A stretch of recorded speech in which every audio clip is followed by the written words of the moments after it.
So welcome back to story time. And I'm just going to share right now. I'm not scripted with regards to this. I'm literally moving as I'm guided. And so what came to me at the end of that first video was to share this story with you. I met a young lady named Venus some years ago. I was actually out helping a friend pass out flyers for a workshop that she was doing for children, for youth. And this young lady was sitting on the porch with an older lady, and she saw me, and I gave her a flyer. I gave them both a flyer because she told me she didn't live there. She was at her friend's house. And before I left, she just called and she's like, "Sis, please, can you call me?" She said, "Please, can you call me?" I said, "Sure." She's like, I just need to talk." She said, we exchanged numbers and I told her I would call her. And she said, I told God that I can't continue to do this. She was actually talking about living. She said, I can't continue to do this. Like, if you don't show me something today, I'm done. And so I was like, I will give you a call. And she kept me there for 2, 3 minutes. "Sis, please call me." And at that point, when she was telling me, I didn't realize she was talking about her life. I'm telling you that now because, I knew that afterwards, but I didn't know it right in that moment. And and so I called her, and we spoke a little bit, and she invited me to come over. And so I did. I actually came over. I went over to her house the very next day. And I listened to her. I listened to her for about, I want to say, probably 3 or 4 days, if that much. And her situation was that she was actually the daughter of a prophet, and a very powerful prophet, according to her. That was her dad. And but she lived a life of drugs and drug dealers, and having a lot of money and in that drug life. And she said she had been hooked on drugs. Her big sister introduced her to drugs when she was 14. She was now 44. And no matter what she did, she could not get off. And she was like at her wits' end. She had been through every program. She could teach the programs.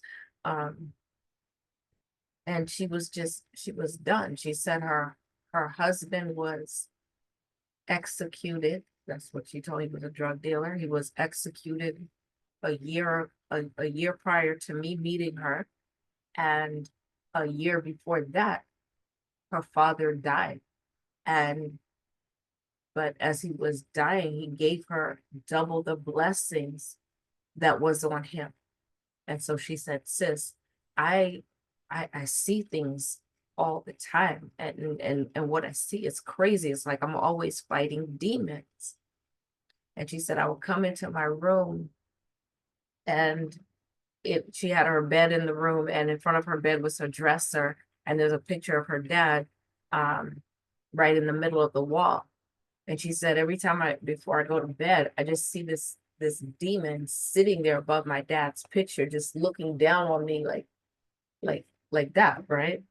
And and she said, "But I see things all the time, and I'm always fighting, and I'm tired."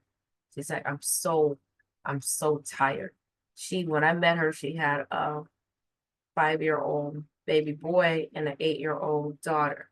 And I think she had two older kids that were in their 20s. And she's like, I can't take care of my kids. I don't even know why God gave me these kids." Hear that, right? I don't know why God gave me these kids. And she lived right across the street from, I don't know, it was like a Catholic place. So there were nuns there. And she said, oftentimes the nuns will come in, and they just come in and they open up the windows, the curtains, and say, "Venus, do you know how much God loves you?" And they were like, "You got to get up. You have to get up." And she's like, this is like, I've been in bed for a whole year. Like, I don't want to do anything.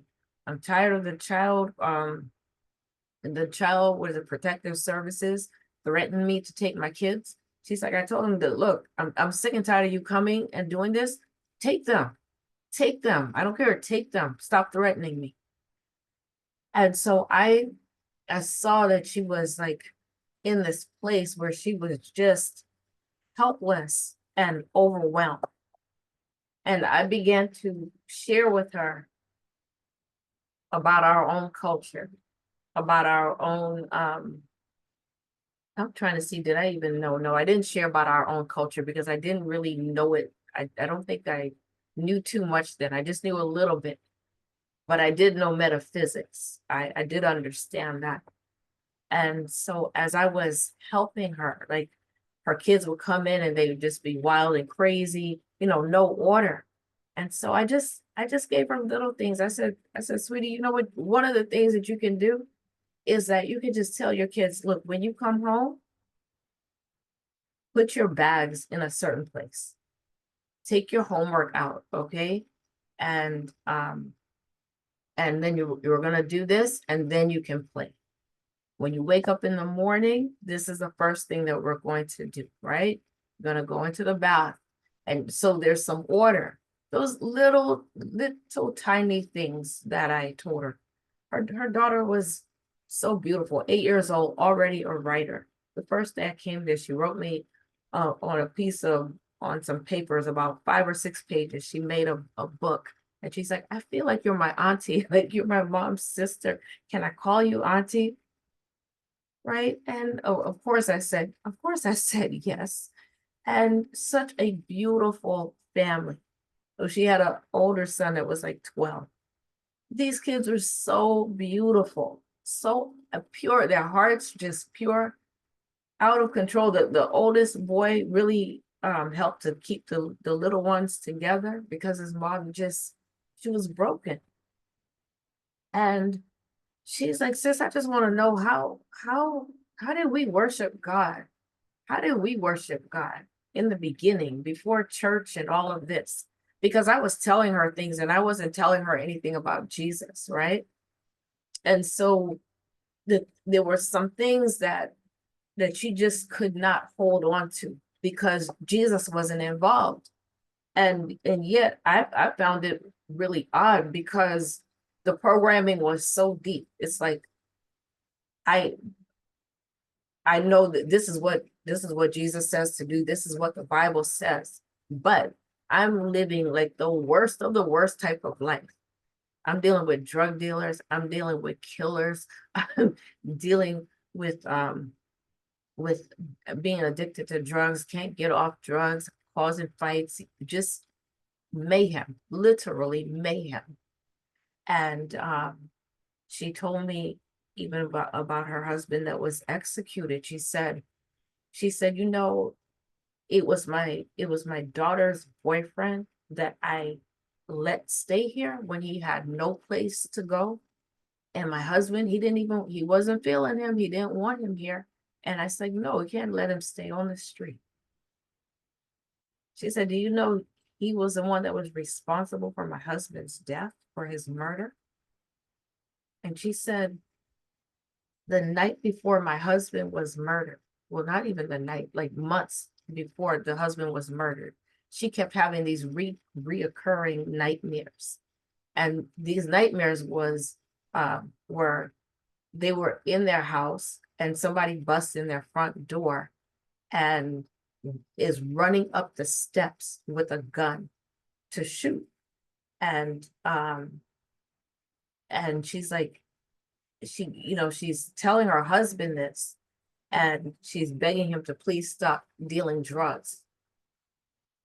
And then he promises her, okay, I'll stop, but just let me make this one more drug deal. See, when he never, I don't think, lived with his mother or father. I don't even know if he knew who his mother was, or maybe she died or something, because he grew up with his grandmother, in and out of trouble, never knew how to read, was dealing drugs from 10. So that's the only way he knew how to make money. And So he wanted to do one last drug deal. They went out to a club. They had a really nice time. They came back home. And he said, I'm going out. I'm just going to do this one more thing. He had a job lined up the very next day. And she begged him, please don't go. Because she could see that recurring dream where somebody runs in and she's running up the steps and they're shooting behind her. And he said, this is it. I promise you, that's it. I'm not doing this anymore. And he left and he never came back home. He was murdered that night. And see, they had been being followed by, I believe it was the daughter's boyfriend, had somebody following them, something he had against her husband. And Venus realized that they were being followed. And so she went to a guy in the neighborhood who she knew, took care of things. And she said, can you help us? Because this guy, he's like, he keeps following us everywhere. And, would you please help us? And he said, okay. But I guess the guy must have given him more money than they gave him. And so when he went to take care of the guy begged him not to, and he said, I'll give you some money. He gave him more money. And so the very person that they went to is the one that took him out on behalf of the daughter's boyfriend. There's a Abbe, Sankofa, you may have heard that proverb. The proverb says, if you forget and you return to your ancestral past to understand, it is not taboo. It is not taboo. There's also another one that is Odentium, and it's a symbol of two crocodiles. And that proverb says, two crocodiles share the same stomach, yet they fight over food. Well, does that make sense? All these people knew each other. All of them knew each other. And yet all of them were involved in some way in her husband's murder. But you know what she told me? She said, I realize now that if he did not go out there, that guy would have come in my house and we would have all been dead. He saved our lives by going out. He may not have even known it because she said, I saw it. Every time I had that dream, somebody ran up in the house and upstairs, and there's no way to get outside from upstairs. So we would have all been dead because he was coming for my husband. Venus wanted to know so bad from God, how did we worship you in the beginning? Before there was a Bible, before there were these churches and these religions, how did we worship you? So I remember one day, I hadn't seen her in about a week or so, and I came into her house. Now, mind you, I'm metaphysical, okay? But we all grown up in this culture. We all grew up in the church and all of that. The programming is deep, it's real. I walk in and I immediately jump back and I'm startled because I see in the middle of her floor, it looked like what I would consider to be a seance, right? The stuff we see on TV. What is she? She had candles in a circle. The Bible was in the center. And there was this big picture of white Jesus up there. But it was the circle and it was the candles that startled me. Listen, our culture is inborn. The lies that we have been told about who we are have us rejecting our nature and not even know, because we don't know our nature. We don't know it. We're not aware of it consciously. But she literally was sitting in ritual, in communion with her and God, trying to find out how did we worship in the beginning. So I'm going to end this story here, and I'll meet you in the next video to continue with our stories. That's it.